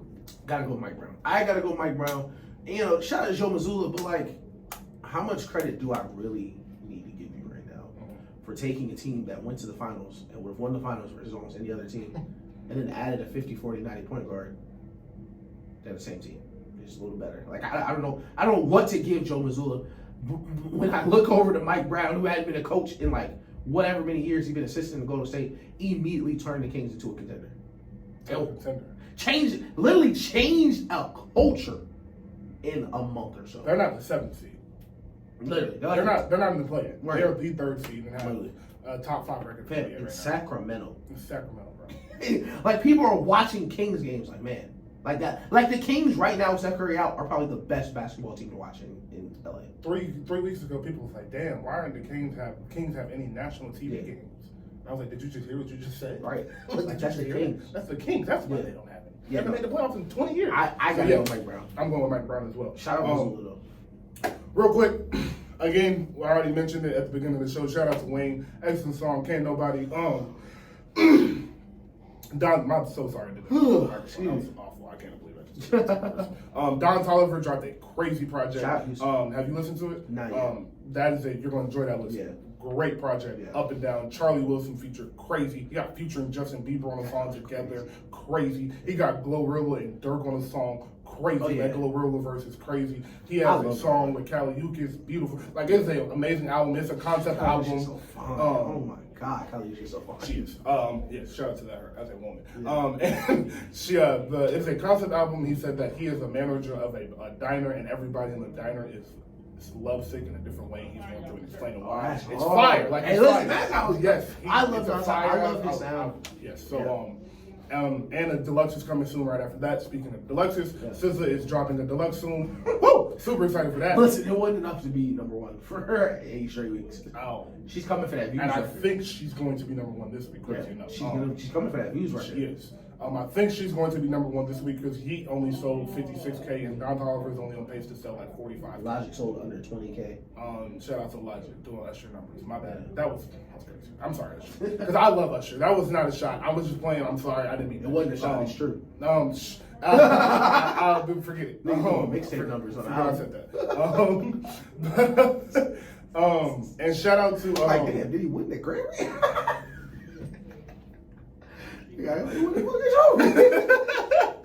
But Chloe and Chris Brown dropped a crazy song for all the people that are saying like, oh my God, Chloe, how could you do a song with Chris Brown? Oh my God. If you don't know, the music industry works in a certain way. Right. Chris Brown was on that song before Chloe was on the song. She brought the song with Chris Brown on it, so Chris Brown is on the song because that is the music industry. Maybe you guys should stop acting like you know things about things you it's have nothing so about. Funny hearing people talk about singers like rappers.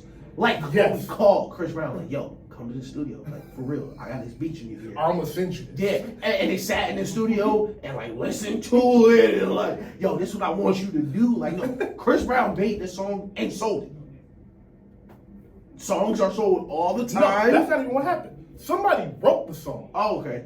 did a demo version of it, and they were just shopping the song around. And Chris Brown was the main, like he had like the one you was listening to. Right. It was like, okay, Chris Brown was on that, and there was another girl. I can't think of the girl that was on it, but the girl that did the demo sounded amazing. Yeah. So they sold the song and sold it again, and then Chloe ended up buying it. Right. So, but Chris Brown, she brought the version with Chris Brown. Right, yeah, like he was already on it. So, yeah. Like people think that like, yo, Chris Brown, like call Chloe, like, yo, come over. We should write a song. Bruh. And like lit a candle. And they shared a glass of wine and wrote this song. Like that's not how the music industry works, bro. And as much as people listen, yo, I can't say it on air. You know, it's been 20 years, bro. Chris Brown said it. You know, people work with Chris Brown all the time. Listen, and I know, listen, a lot of people are, you know, separating the artists from, you know, their personal life. There's rappers with bodies on them. I listen to rappers that have killed people. So, Bro, like, you know, it's really hard for me to, you know, to draw the line. And be like, I'm not listening to you. Yeah, like I'm gonna be mad at Chloe, like, you shouldn't have bought that song. Like Chris Brown did sell 10 million tickets last year. Yeah, like, come on. Stop. And you know my thing is, you know, I'm gonna defend Chloe here. Don't change the rules for me. Chris Brown been on hella features the last couple years. Don't change the rules for me. And that's what I can't remember who said it. Joe Budden. I was listening to Joe Budden the other day. He said, he was like, bro, if you go back and look at the girls that have added Chris Brown to their future to take off, her was on them, LMA was on it, Right. Seven Streeter did it. It was it's been a couple of girls that's needed this. Jordan Sparks. Jordan Sparks. Like, bro, like it's so many. Listen, this is how the music. This is what Chris Brown does. Music industry. This is what Chris Brown does, bro. Like, this is his bag. He takes these smaller female artists, great singers, maybe potential, and he give them a song. That's cool. That's important. That is Chris Brown, bro. At the end of the day, like if we're gonna separate the art, we're just gonna talk about the artist. Chris Brown. That is Chris Brown. And we can, and of course, we can discuss what happened in Chris Brown's personal life, this, that, and the third. But my point is always going to be, don't change the rules for Chloe. Exactly. Don't change the rules for me when I do it. Exactly. Because when Chris Brown on Khaled album every year, don't nobody say nothing. Chris Brown and Drake do a feature, nobody cares. Exactly. Like, bro. for, you know, Chris Brown been doing music. People do on Chris Brown's albums and nobody cared. Like, literally, bro. What was that? That was weird, bro. That was weird. So, and and by the way, I don't know if you've heard the song. The song is crazy. Yeah. The song is amazing. She sounds amazing. He sounds amazing. It's a great song. Incredible sample by Usher. Didn't they song with Throwback? I'm pretty sure it was. It was crazy. So, good for her. Yeah. That's all we got today. Great show. Unless you got something else. No, I think. All right. Yeah, we touched a lot. That was fun. So, shout out to y'all. This will be up. You guys will be here. If you guys listen live, thank you. If not, show will be up on Monday, which was that, February 27th. So, y'all have a great week. Be safe. Let people over in traffic. Don't pull over on the left side of the road. Don't pull over on the left side of the road. By the way, I went to that Quick 5 oil change thing I took my mom's car. I wanted to get her car like done for the summer. It took like an hour. I just want to throw that out there. It just like I was so mad to the car. Like it took an hour. Shout out to all the people with car troubles. I'm praying for y'all because that's terrible. I gotta get my AC fixed the next week, and so great show. But I say that to say this. Please look at your car in the next couple months. If you live in somewhere like Atlanta, in the South, where it get cold and then really hot, please take the time to look at your vehicle so that you don't injure yourself or others because of something that can be prevented. 100%. By, you know, I wasn't gonna say by taking a Quick 5, but because they took an hour and this isn't sponsored content, take it to your fucking mechanic, your local mechanic. That's what I'm saying. Yep, y'all be safe. Have a great weekend and enjoy them games today. Yes.